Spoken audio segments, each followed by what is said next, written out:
What's the creepiest thing you've seen other families do that they thought was normal? When I was about 14 or 15 I would go over to this girl's house. I'm also female and we would hang out. Blah blah blah.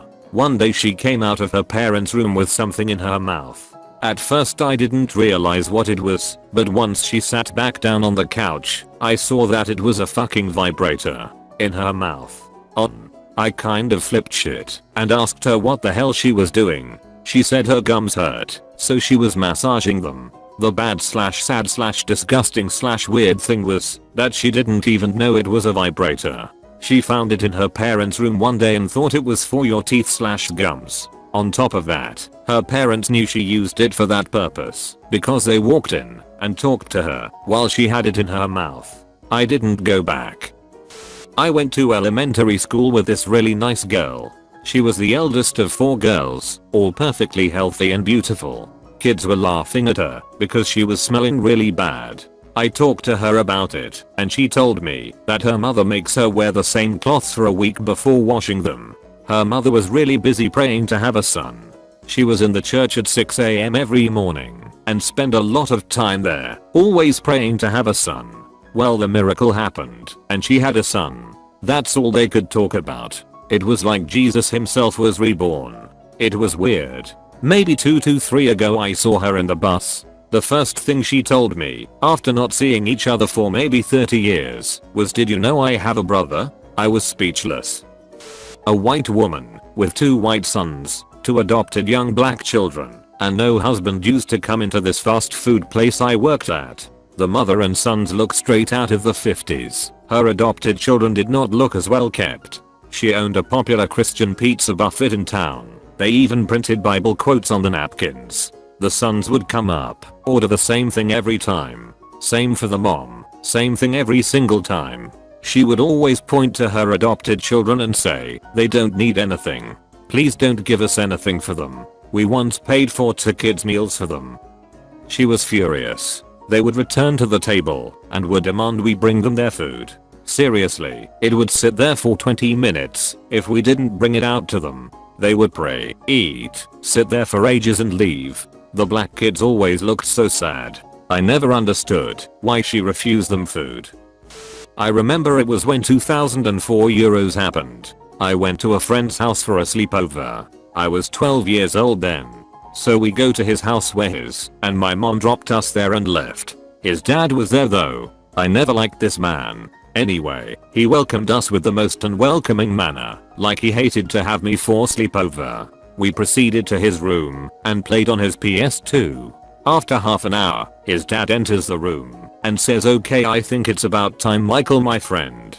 So Michael sits up and unplugs the PS2 and hands it to his father, who takes it and places it on top of a high shelf. Then, the dad makes a hug gesture, like welcoming Michael to hug him, saying, "Speak the words," and Michael hugs his father saying, "Thanks father for reminding me to be moderate with distractions from the real life." The hug ends. He nods us to go to sleep. I went to sleep totally weirded out due to the happening, and cause my child brain back then felt bad for playing PS2 like it was bad. The next morning we wake up, eat and greet his mother who was there. Michael goes to his father and knees before him and says, "Please father, can I be distracted for a while?" His mother was making coffee, like it was totally normal to have her son knee in front of her husband and beg for his joy, as if it was a sin. His father looks at me, then to Michael, and goes and brings down the PS2 like it was the worst thing he had to do. I didn't even touch the controller. I was totally uncomfortable in there. Never sleep over there again. Never. Ever. I was young. I used to play with this girl that lived a few houses down and across the street. I live in a cookie cutter, very safe and fairly decent neighborhood across the street from the high school. Her mother never let us play outside because there could be a drive-by. Any car we see driving by could be someone with a gun and could very easily shoot us and kill us. She never let us play in the living room near the windows either for that same reason. Another time I was over there playing with my friend and the mom pulled me aside. She pointed to a truck she saw parked outside my house on the curb, my uncle's truck. She told me that it's actually probably a burglar and he was inside my house and killing my family at that moment. She wouldn't let me go home either for the fear of me also getting killed. She finally let me go home after my mom called later and requested I come home for dinner. That family is still crazy even 13 years later.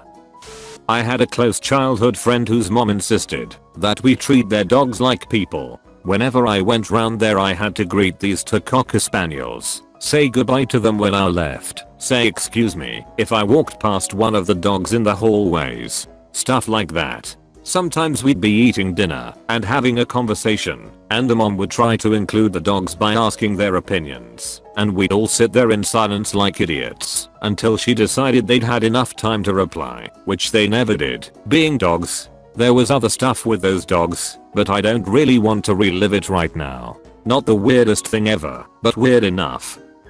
I went to elementary school with this girl, and every year she would have a big sleepover with all the girls in the class, only about 10 girls. It was a small school. Anyways, her parents believed in an early bedtime, which isn't crazy. However, they also were super paranoid about robbers, and had the most intense security system I've ever seen. This system was very sensitive and her parents would turn it on after everyone got into their sleeping bags. You were not allowed to get up during the night. You couldn't even roll around without setting the thing off. They would send people to bed at 7 PM and expect all the kids to be silent and still until the morning. Every year someone would move, the alarm would blare, and the dad would run downstairs with his shotgun while the mom called the cops. Every single year. There was a family of girls I went to church with and none of them were allowed to cut their hair. They had to wait until they were 16 so they wouldn't get a haircut they'd regret because the mother had. They also weren't allowed to talk at the dinner table. One time one of the daughters was laughing at something and coughed on her food. The mom was afraid of one of them choking and dying, so talking was banned. No one told me that when I came over for dinner. I just talked and they all stared at me. I went to this guy's house once after school. I wasn't friends with him, but we were assigned to a project together. We'll call him Gary. Anyways, we were working on this project when he excused himself to use the restroom. 15 minutes later he returned. A little while later, I decided to use the restroom while he was making snacks. I walked into the bathroom and behold, before my eyes, floating like a manatee through the brown estuaries of Florida, was the result of Gary's earlier bathroom excursion. I shrugged it off. I mean, we all forget at least once, right? Flushed for him, took a leak, flushed again, and went to work on the project. Gary's mom gets home from work a couple hours later. She nods to us and says hello politely before heading towards the back of the house. A few seconds later she returns to the kitchen where we were working and screams, "Where is it?" I jump and am confused, so I shoot a WTF look to Gary. Gary muttered it wasn't me, it was the cosmic coaster. His mom glared at me, huffed, and walked out. Gary later explained that every day after school he would take a dump and was required to leave it in the toilet so his mom could check it. He wasn't even sick or anything, she just wanted to check it to make sure he was healthy or something. I never went back to Gary's house.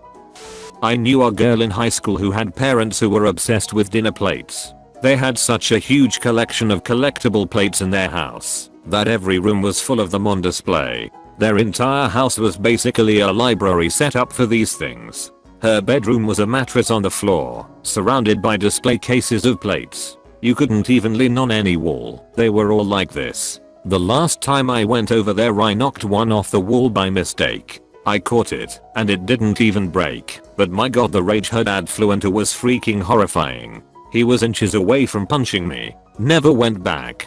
They tried to nervously laugh it off like haha good old dad being funny ha ha ha. The one time I asked my friend why they had so many she went on a passionate tangent about all the cool plates they had and why they were so awesome. It went on for an hour. I never asked again because hearing about need to swear for an hour was like torture. The act itself isn't creepy, but I was very creeped out until I realized what was happening. I was at my SO's house and her mom was cooking and said, "I think it's about that time." Immediately the entire family, mom, dad, and 6 siblings, started simultaneously mumbling something I couldn't understand. After they finished and saw the look on my face, my SO said they just said grace, but everybody is in a rush to eat, which is why I couldn't hear what they were saying. I thought they were going to sacrifice me. I'm told it is a little disconcerting at first, but people warm up to my very mixed family. Here is the background. Both of my parents have divorced parents that never spoke to each other and never wanted to be like that when they divorced. So we have large family get-togethers where all my siblings and all my step-siblings hang out with my mom, dad, stepdad, and stepmom. This includes international vacations, various birthday parties, and Valentine's Day. We just all get along, and we are from a small town. It's especially helpful because last year my stepmom was paralyzed from the chest down, and my mom helps take care of her. Definitely has to be my neighbors. When I was younger, I hung out and played with these 3 siblings. They were all pretty normal kids, but the mom seemed kind of clingy. During the summer we would play outside a lot.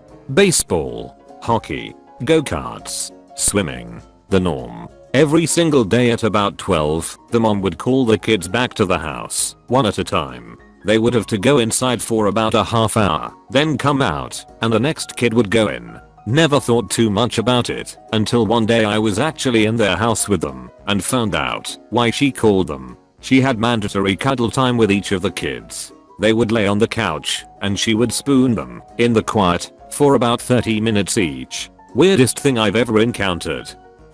Something that I have witnessed for years only began to hit me as the realization slowly unfolded. A family that I visited frequently with all adult children who still live with their parents would coincidentally always have the same exact movie on every single time I visited. They all huddle around as though they are only watching it for the first time. Once, when I actually stayed over for a longer duration, when the movie finally ended, the TV was finally turned off, only to be turned on again, and the play button was then pressed for the same movie. I finally realized that this movie is watched multiple times a day, every single day, almost like a ritual, and all the members of the family react the same way to the same scene repeatedly, as if they have never seen it before. There was a weird kid in my neighborhood named Neil. He had a club foot. That's not what was weird, it's just sort of memorable. Anyway, we were invited to his birthday party down the street. His parents sent invites that we were to bring a present and $10 to cover the costs of hosting the party. My mom was annoyed and confused, but sent us with the presents and the money. We had to give the money to Neil's parents before they let us in the house. We were each given 1 water balloon to throw and exactly 1 slice of cake. Then we gave this kid his present and his parents sent everybody home after maybe half an hour. My family collected dead people cards. When my grandparents would go to funerals, they would get those obituary cards with pictures and stuff and collect them. I think it started out as getting them for memory purposes, but then they'd get them for other people, and it became like a card game. My grandparents and their friends would trade them, and they coveted the ones that had misspellings or limited edition more. Like his one man's name was Hayes, but they misspelled it as Hazel, and the ones before the funeral home reprinted them were kind of showed off as a novelty. I didn't realize it was weird forever, and mom's still in denial that it was weird. We had to throw out boxes of dead people cards when my grandparents died, and their still living friends actually got mad that we didn't distribute them again.